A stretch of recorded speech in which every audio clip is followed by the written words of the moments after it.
يا ابو حافظ ذا استوى لها بهالشكل بالرحى. شلون تطحنون الطحين على الرحى؟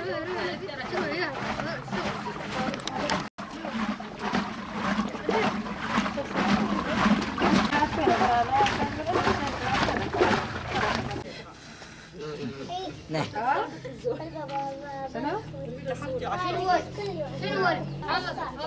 الصوب خلص الدوز بالعجاكيز.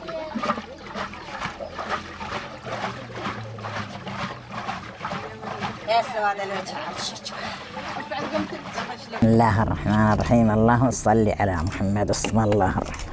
اللهم صل على النبي. هذه جلد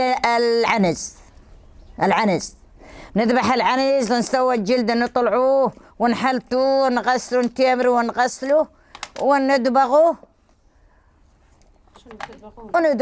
ونخرزه مثل هذا نخيطه خراز ونجيب الكيرية مع هذا الوالب ونحط الكيرية هالشكله ونحطها بالحبل. استعملناها من دور جدادنا، أمنا وأبونا وجدتنا وجدتنا الأخرى والأخرى كنا هذا عملنا.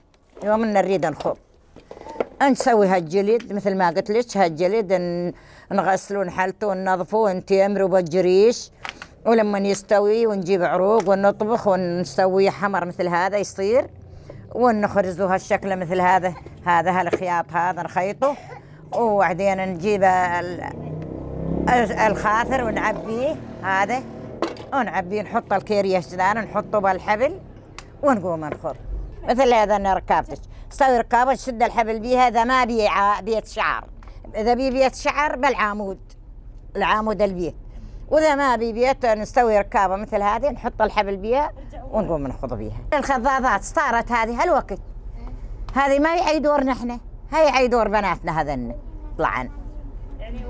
هذنا هالساعة جليل منا يستوي مثل راعية البيت هذه. يوم ما بي كهرباء هذا خضنا بالعامود نحط الحبل ونقوم نخض. قبل ما حد يعرف لا كهرباء، لا حد يعرف خضاضة، لا حد يعرف فرازة. الحين الناس جدر حليب يفرزوا لهم قطامة ايش ثاني حليبة يخضونها. زين ولا لا يعني؟ ايه هالحس صار زين. قبل المرض ظل واشعي رجليها 5 ساعات تظل تخض بهذه بالشتوى. هالساعة تحطها بهالخضاضة وتشغل الكهرباء عليها. احنا القديمات هذا شغلنا احسن من الكهرباء. الكهرباء الهل نستوي عجلة ما تعرف تسوي الشتوى. هالوقت هذا البناويت طلعت ما تعرف تسوي الجليد، ما تعرف تسوي الشتوى، ما تعرف كلها على هالخضاضة وعلى هالفرازة وعلى واحنا يا هذنا الاوليات هذا شغلنا نحطه بالحبل ونقوم نخض.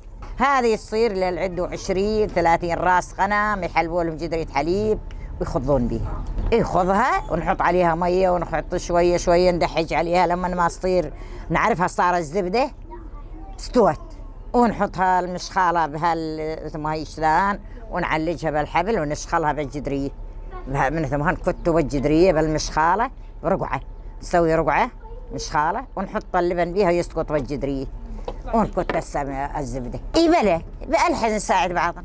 هالساعه اليوم احنا ما عندنا شتوى نجي عند بيت جيراننا نخضها شويه مثل هذا نخضها بيها. اذا ما بيه خضاضه وما بيه فرازه جباري انه يستوي الشتوى ويخض. إيه والله الايام القديمه يا ليتنها اليوم. والله خير ورخاء ما هو مثل هالساعه. والله قبل بيوت شعر، بيوت شعر والزروب ننسج عوادي نسويها الزرب وننسج ونسوي العود مثل هذا نسوي وتاد نطق للبيت وتاد ونبنى بيت شعر هناك. وعندنا روقه نسوي له روقه حفاظات نحفظ عليه. ونطلع بهالجبال نطلع من اول الشتاء من ايلول نظل بهالبريه بهالظهر بالجبل ورا الجبل لما يصير الحصاد. يوم يصير الحصاد عاده ننكت ليه جاي على الغره، هذا الغره مركزنا مينا وشيتنا هنا نقيض عاد كل واحد يقط له من هالغرب. قبل ما هو الحس يقط له اشدح، احنا نقول اشدح عوادين ويستوي له استيباط على حطب اي حطب بهالقيض ويقعد جواه والله العظيم احنا بالباش قاعدين ونازلين البيوت. احنا البيت من هين الشعر للباب على عمد مبني ومروق، وبيها هنا شتوى وهناك شتوى بهالعمد، وهالنسوان تخض وتعد عليهن تعد. قلت شو تخض بشتوتها وتلولح برقوبتها ونايمه للضحى يا شي نصرفتها يا شي ريحتها. النايمه للضحى يقولون يا شي ريحتها. الزينه تقعد من الفجر وتخض. الا شلون يا اختي ما بدنا نتعلم؟ الا شلون؟ بلا والله بدنا نتعلم البنيه على الشتوى وتتعلم على الضرب وتتعلم على البيت وتتعلم على كل شيء. والله عندي بنات تعلمن. اي والله عندي البنيات الكبار تجوزن وسوون شتوى وسوون ظرف وسوون يحلبن ويخضن ويسوون شتوى يحفادي ولا يتعلمن علمهن. بس داد مرتاحات تبدا تلف الكهرباء. يا الدنيا ولي الا تموصينا ولي هذا الكيري شمس ولا خاف النثى ما في شيء بالورق. نربطها هالشكل. نربطها خاف النثى ما في شوية. تعرف اختي عاد اليها انا داير يرتفعن. شوفينها. يا شمس ما تحطين بها مي؟ لا هذه اللي بعد ما نقضي نرفعها هالشكل، نشدها بهالحبل هالشلون ونرفعها تترش تنشف، وبعدين نملحها ونعصرها ونحطها جوها الحجاره نلفها بها الرقعه يا يعلقونها بالحبل يعني نعلقها بهالحبل ونخليها معلقه. بعد كل خطوة تعملوها هيك.